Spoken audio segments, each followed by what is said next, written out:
Welcome to this edition of Parks Are for People.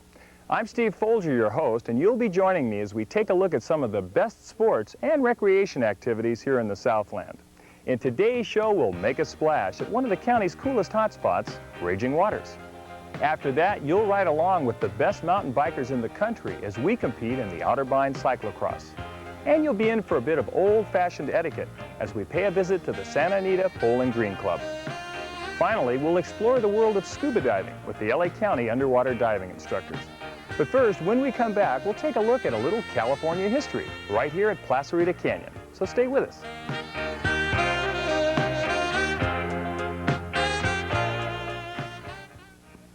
Clint Eastwood is a little upset. Seems some misguided individuals out there are abusing our public lands, and I don't like it. And I don't think you do either. Vandalizing parks and robbing historic sites or overrunning wild areas, those are ours, and we have to save them. As I see it, these clowns can either clean up their act or get out of town. Write Take Pride in America. Post Office Box 1339, Jessup, Maryland 20794. Remember the great California gold rush? How about the Spanish invasion? Hollywood westerns? This is Placerita Canyon County Park, a 350-acre nature preserve at the base of the San Gabriel Mountains that's rich in classic California history.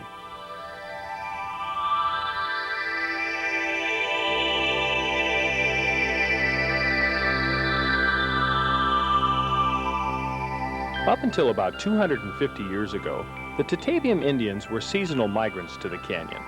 In 1769, the Spaniards arrived, and Christianity gained a foothold among the Indians, leading eventually to the destruction of their culture. Half a century later, California came under Mexican rule, and the area became privately owned.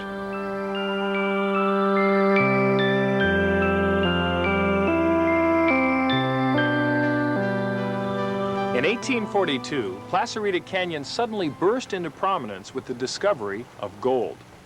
Legend has it that one Francisco Lopez awoke from a dream of finding gold and returned to the task of digging up wild onions for his wife, only to discover the tiny nuggets clinging from the roots. The golden age of Placerita Canyon was launched. Today, the Oak of the Golden Dream occupies the site of Lopez's historic discovery. In the early 1900s, the Walker family acquired the land and built this home. Life wasn't easy for the Walkers and their 12 children, but they were a resourceful bunch and managed to utilize all that the land had to offer. They grew much of their own food, made fertilizer from the decaying leaves, and tapped a small oil well to produce heat and light. They even leased their land to Hollywood filmmakers. Many Western movies were shot in this rugged and isolated landscape.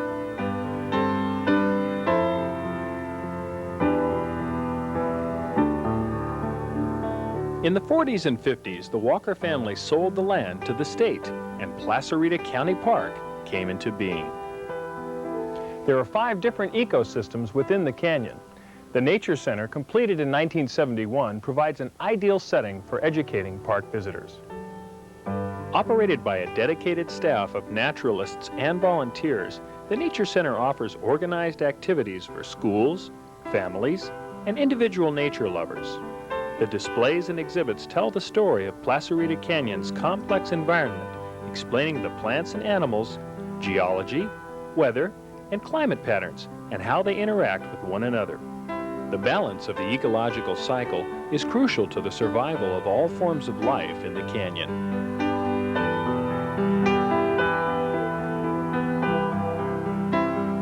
Every Saturday and Sunday afternoon at 1 p.m., park visitors are invited to enjoy lectures and media presentations given by experts.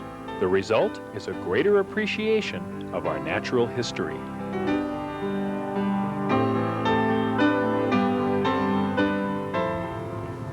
True to its educational aims and purposes, the center maintains a close relationship with schools in the Los Angeles area. This joint venture makes possible the daily field trips available to school children. A strong odor. Why do you suppose it Every has a year, strong over odor? 15,000 youngsters attend tours given by these highly trained individuals. There are no little The Nature Center is so popular, many field trips are booked up to 6 months in advance. It smells a little bit like the sage that your mother puts in the turkey dressing. A campground is located in an oak-wooded canyon, and hiking trails wander across the landscape. The most popular path is the Heritage Trail, which passes right by the Oak of the Golden Dream and the Walker family cabin.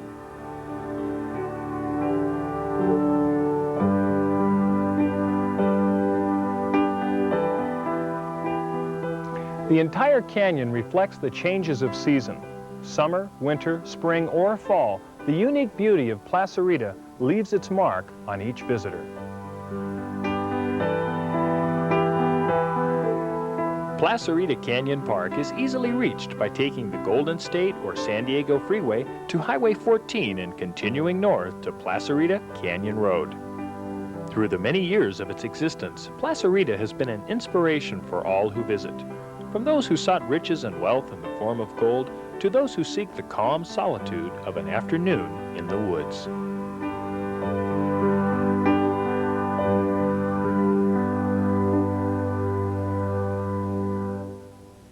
Oh, hi, Abby. Is Paul here? Oh, hi, Paul. This John said... Hi, Hope. Why don't you run out in the kitchen and get some cookies and milk? Gee, I am bored. There's got to be something better to do than just lie around watching the tube. Yes. Want wary, fellow.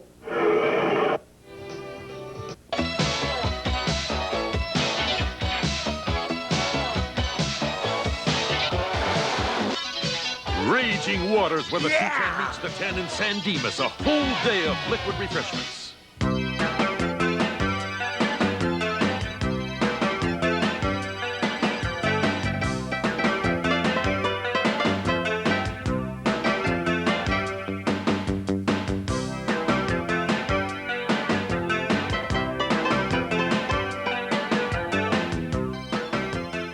Welcome to Raging Waters, Southern California's remedy for the summer doldrums. The largest water theme park west of the Mississippi is right here in Los Angeles County, inside Benelli Park in San Dimas.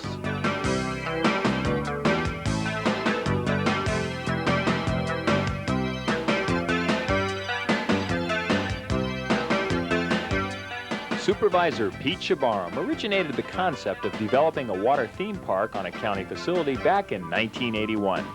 The process took only 2 years before Raging Waters became a reality in 1983.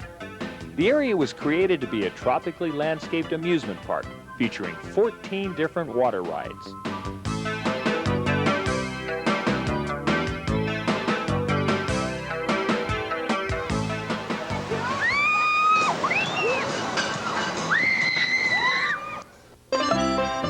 The rides here at Raging Waters are tailored for everyone's enjoyment.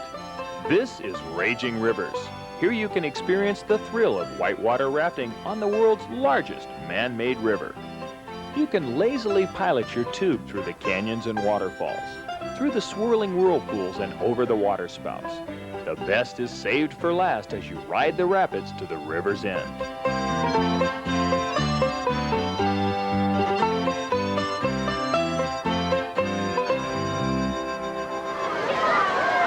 These are some of the best waves this side of LA.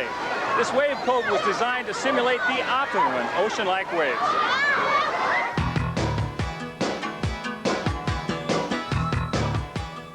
For added safety, life vests are provided free of charge. Safety is of the utmost importance here at Raging Waters. The park is operated under the philosophy that safety and fun go hand in hand. With 44 acres of slides, chutes, and lagoons, the lifeguard staff was initially faced with the problem of monitoring this large and unique layout. A plan was created that positioned trained water safety experts in strategic places throughout the park. Additional safety measures have been incorporated into the park's overall design, providing the utmost in rideability, slideability, and just good fun.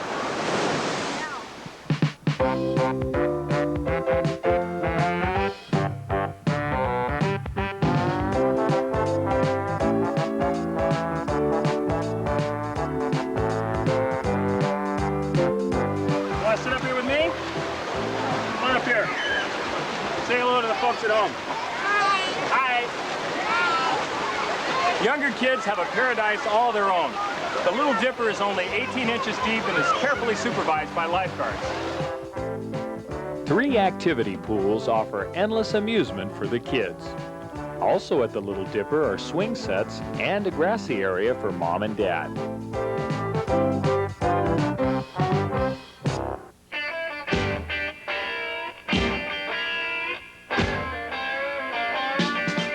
You'll find everything you need for a day in the sun, from sunglasses to sunscreen, at the beach shop.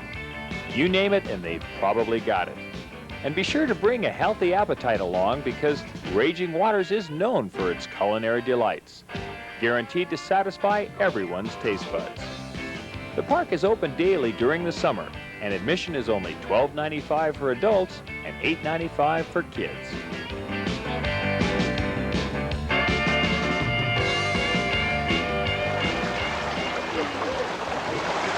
There's a ride here to suit everyone's taste. And for the brave-hearted, there's Dropout, which is exactly what it does.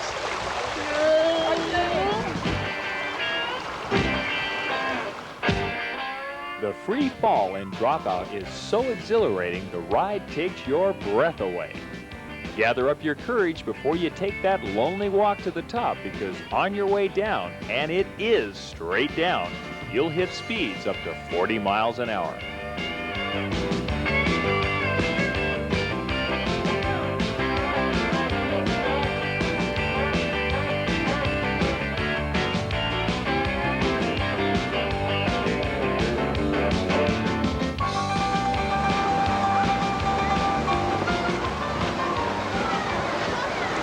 Dropout may or may not be the ride for you, but that's okay. You don't have to ride the rides here at Raging Waters. This place is also great for just lying around.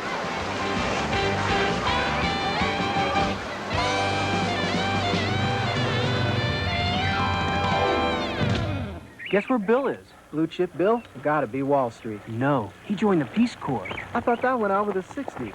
Peace Corps. It's creating food systems in Africa, turning deserts back into forests, and fighting malaria in Asia. It's hands-on and hats off. It's making a friend. It's been tough, but for 25 years, the Peace Corps has been making a difference in the world. Bill, I can't believe it. Peace Corps, the toughest job you'll ever love. These hills behind Otterbein Park in Hacienda Heights will soon bear witness to one of the newest and toughest off-road bicycle races in Southern California. A trial of machine, muscle, and sheer determination. A race known as the Otterbein Cyclocross. To understand how the cyclocross evolved, one must look back into the history of cycling and to another continent.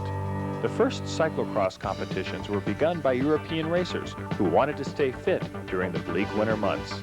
Equipping their bicycles with thick tires, they would ride the dirt roads and forest trails of their homelands. The cyclocross was rare in America, mostly used by professionals and cycling groups. But recent innovations in bicycle manufacturing have begun to change all that. They're called the all-terrain bicycle, but most people know them as mountain bikes. Made specifically to ride the dirt roads and hilly trails, the mountain bike is a bold leap in the evolution of off-road bicycle racing. These cycles are made with extra low gears and heavy-duty frames. The brakes and handlebars have been specially designed for off-road use. These features help the bicycle endure punishments that no ordinary bike could withstand, allowing the rider to go where no cyclist has gone before. We'll be following the most demanding category of the competition, the senior men's division. These tough competitors must cycle a total of 18 miles through unforgiving conditions. To see just how demanding the race will be, we walk the course on the day before the race. The first section of the race is on this dirt road, which is wide and smooth. Look for speed from the racers and a lot of position changing. Riders will want to be out in front for the next section of the cyclocross, the narrow trail. Here the riders will break out of formation. The steep uphill sections will require a delicate sense of balance and a great deal of brute strength. Some areas are so steep that the riders will be forced to dismount and carry their bikes up the hill. Most of the downhill sections have no trails or roads, and the racers have to be careful of the many potholes and bumps hidden in the tall grass. The last downhill will demand an incredible amount of skill, as riders must negotiate these tight turns at high speeds. After they make it through these hairpin turns, they then have a long, smooth path down through the trees to the finish line. But the race isn't over. They then must complete 3 more laps of the course.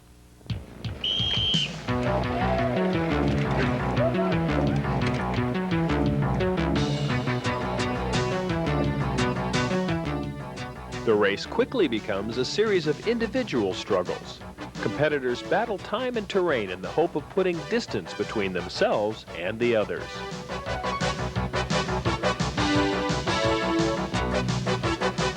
Only the toughest competitors are able to remain on their bikes and ride these hills. Many dismount and push their bicycles to the top. Little wonder the cyclocross is often called a cycling and running event.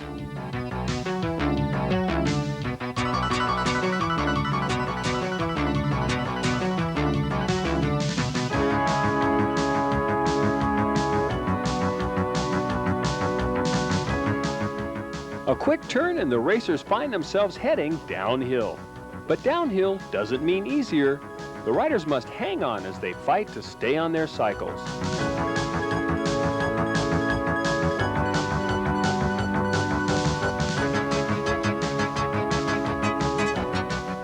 The riders struggle to the top of the last hill on the course. First to the top means first to the bottom, usually. The front runners are experienced racers and they know anything can happen on the steep and winding road leading into the park.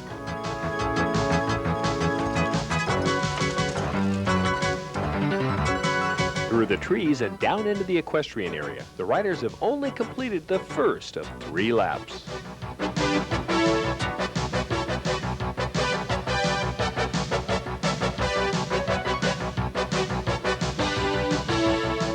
As the riders rack up the miles, their faces begin to show the physical demands of this grueling event. When it began, they rode to win.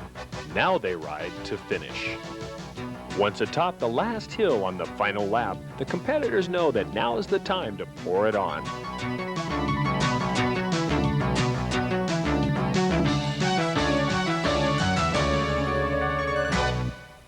The winner of the senior men's division was newcomer John Harrow. In second place was current off-road champion John Tomac, and the women's category was taken by 1986 world champion Cindy Whitehead. One by one, the racers crossed the finish line, completing the final lap of a race that took incredible effort and courage to compete in. Today, these competitors can be proud to have finished the Otterbein cyclocross. With the race over, quiet returns to the hills of Otterbein Park. The calm beauty of this land will remain undisturbed, at least until next year. It's a game of strategy, etiquette, and sportsmanship. This is lawn bowling, and it just might be the most cultured outdoor sport in Southern California.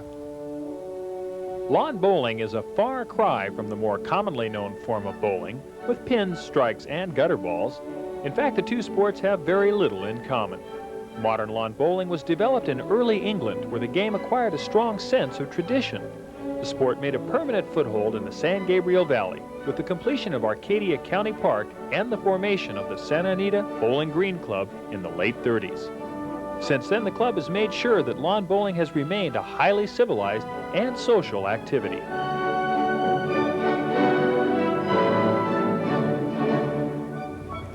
With more than 200 participants, the club continues to take its lawn bowling very seriously. Participants usually meet every afternoon to roll a few down the green. On almost any given day, 60 to 70 players wearing traditional whites can be found practicing. The facilities at Arcadia Park include 4 bowling greens and a clubhouse.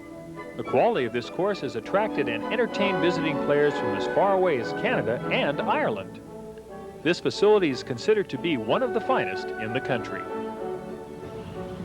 To begin the game, a little white ball known as a jack is tossed at the far end of a grassy run. While the game of lawn bowling may look a little unusual, the rules are really quite simple. The object is to roll the black ball as close to the jack as possible.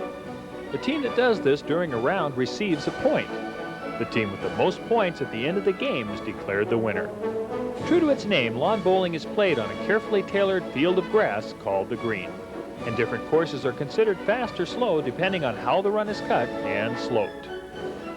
I'm here with Bud Rogers, who's the president of the Santa Anita Bowling Green Club. Bud's going to give me a lesson, but first, Bud, tell me a little bit about the history of the sport. Well, there is evidence that this game was played in a similar form in ancient Egypt, 7,000 years ago. They passed it on to the Greeks, and the Greeks to the Romans. Italy today has a similar game called bocce that is similar to this, very similar to this game. And how long has it been popular here in Southern California? Well, our club celebrated their 50th anniversary in 1987, so we've been here 50 years. All right. Now, I noticed the ball doesn't look anything like a bowling ball. It's lighter, it's kind of oddly shaped. Why is that? Well, one side is shaved and off, and it's weighted slightly, so that when the ball slows down, or the bowl slows down, well, it'll curve either to the right or the left. Okay. And the object is to come close to the little white ball, the jack? Close to the jack as possible. All right. Let me give it a try.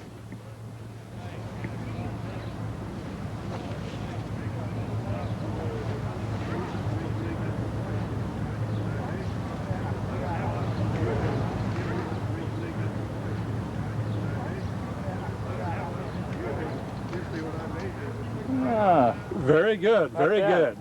Bud, thank you very much for being with us, and we'll see you on the green.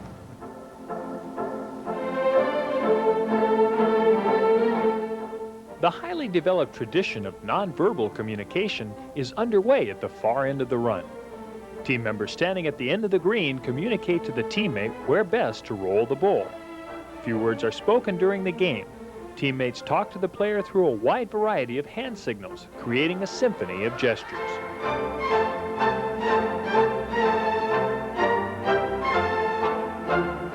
The highlight for any player is one of the many tournaments held at the greens. This is a charity tournament to raise money for the City of Hope. While the tournament is all in fun, no one can deny that this is a serious competition.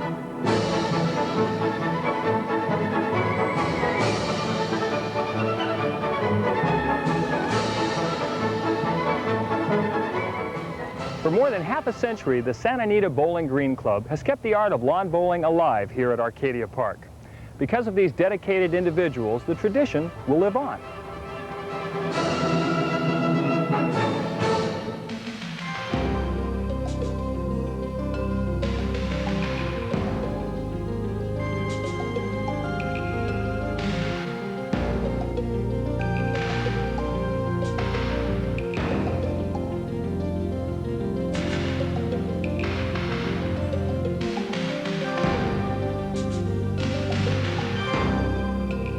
There is a need in your own hometown. Please join your local chapter. Gee, it's nice and warm today. Think it's warm enough to go swimming? My gosh, you'd freeze out there. Hey, look, the frog man. Yeah, hey, there's two of them. One of them's a girl. Let's go see what they've got. Hi. Hi. Hello. Hi. Isn't it cold out there? No, not with these suits on. No, I always want to try that. Is it very difficult? No, not when you get used to it. Looks like a lot of fun. Well, it is. You should learn how to do it. Can you both swim? Sure. Al, why don't you invite them to your next class? You know, Al's an underwater diving instructor. Oh, sure like to have you come down. Should be a good swimmer, though, and be in good physical... It's kind of fun watching old movies, especially on exciting subjects like diving. But the sport of skin and scuba diving has changed a lot since this film was produced, and the Los Angeles County Department of Parks and Recreation has been a powerful force in the shaping of that history. Let's take an in-depth look at just how. Here in Southern California, the sport of diving really got its start back in the early 50s.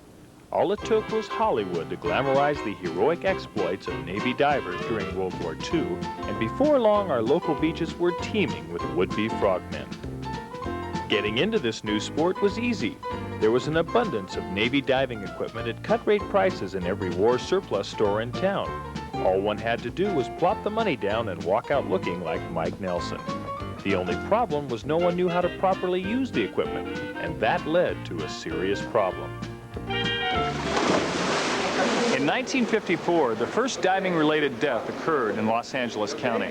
In response, the County Board of Supervisors called together a task force composed of experts from all facets of the diving community. Seeing education and qualified instruction as the solution to the problem, the department turned to the Scripps Institute of Oceanography in San Diego for help. Responding to the urgent need, the Institute's chief diver, Conrad Limbaugh, himself a former Navy diving instructor, took a select group of county aquatics specialists through an intensive instructor training program. These individuals went on to become the first ever recreational underwater safety instructors in the world. The year was 1955, and the LA County Underwater Instructor Certification Course had been born.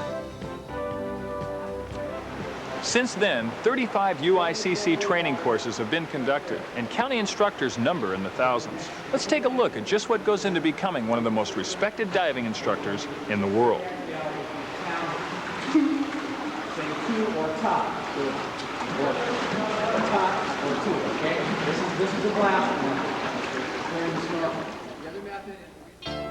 It starts in the dead of winter. 3 months of intensive classroom, pool, and open ocean training. While most sport divers would rather sit in front of their TV sets watching the football game, these hardy souls devote 12 consecutive weekends and over 200 hours to not only honing their skills as advanced divers, but also to becoming excellent communicators. As future instructors, they assume a responsibility to effectively impart the principles, laws, and techniques that together make up the science and sport of safe diving.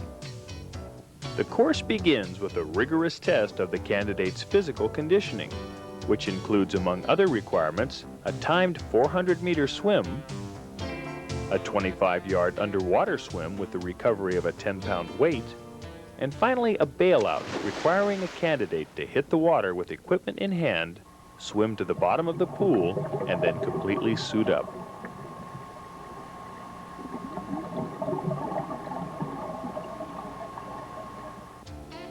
Those who satisfactorily complete the swim requirements go on to the written and oral portions of the exam. Here candidates are tested on their experience and knowledge of diving principles, as well as their ability to effectively communicate in group situations. It's okay to take your aide aside. Tell them exactly what you want them to do, how you want them to do it, when you want them to do it, to have a little more control on your aide. With swimming, written, and oral phases of the test behind them, these would-be instructors are next subjected to a series of open ocean exercises designed to test their skill in the use of equipment and underwater teamwork.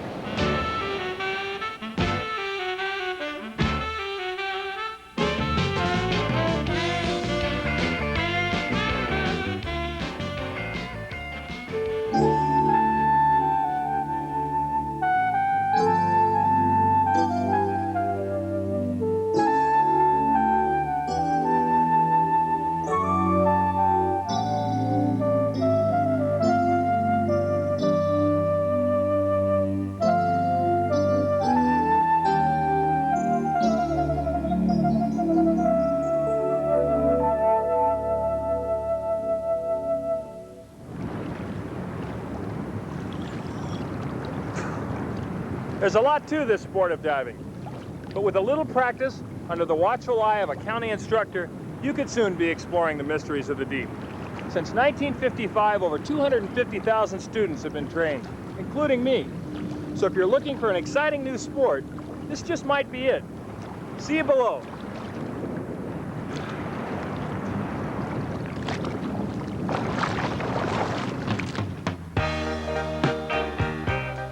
Well, that wraps this edition, and we hope you enjoyed it. Parks Are for People is brought to you by the County of Los Angeles. I'm Steve Folger. Thanks for coming along, and we'll see you next time.